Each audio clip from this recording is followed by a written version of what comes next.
சட்டப்பேரவையில் 110 விதியின் கீழ் அறிவிக்கப்படும் திட்டங்கள் எல்லாம் மக்களை திசை திருப்பும் அறிவிப்புகள்தான் என திமுக பொருளாளர் மு.க.ஸ்டாலின் குற்றச்சாட்டு முன்வைத்துள்ளார்.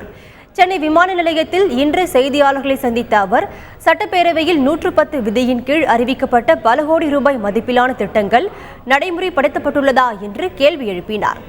இதுகுறித்து வெள்ளை அறிக்கையை வெளியிட வேண்டும் என எதிர்க்கட்சிகள் வலியுறுத்தியும் அதிமுக அரசு இதனை வெளியிடவில்லை என்று அவர் குறை கூறினார்.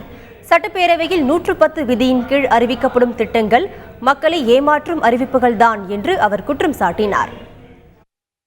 ஜெயலலிதா ஆட்சிக்கு வந்து இந்த 4.5 வருஷத்தில் பல கோடி ரூபாய்க்கு மதிப்புள்ள நூற்றுக்கணக்கான அறிவிப்புகளை 110ங்கிற விதியை பயன்படுத்தி தொடர்ந்து சட்டமன்றத்தில் படிச்சுக்கிட்டு இருக்கிறாங்க.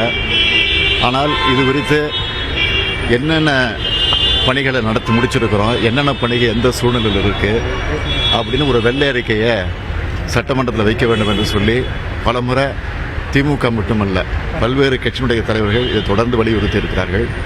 ஆனால் இது வரைக்கும் எந்த அறிக்கையும் இப்படி வைக்கல. ஆகவே மக்களை ஏமாற்றுகிற, மக்களை திசை திருப்புகிற அந்த நிலையில தான் அந்த 110 அறிக்கைகள் எல்லாம் வெளியிடப்படுகிறது.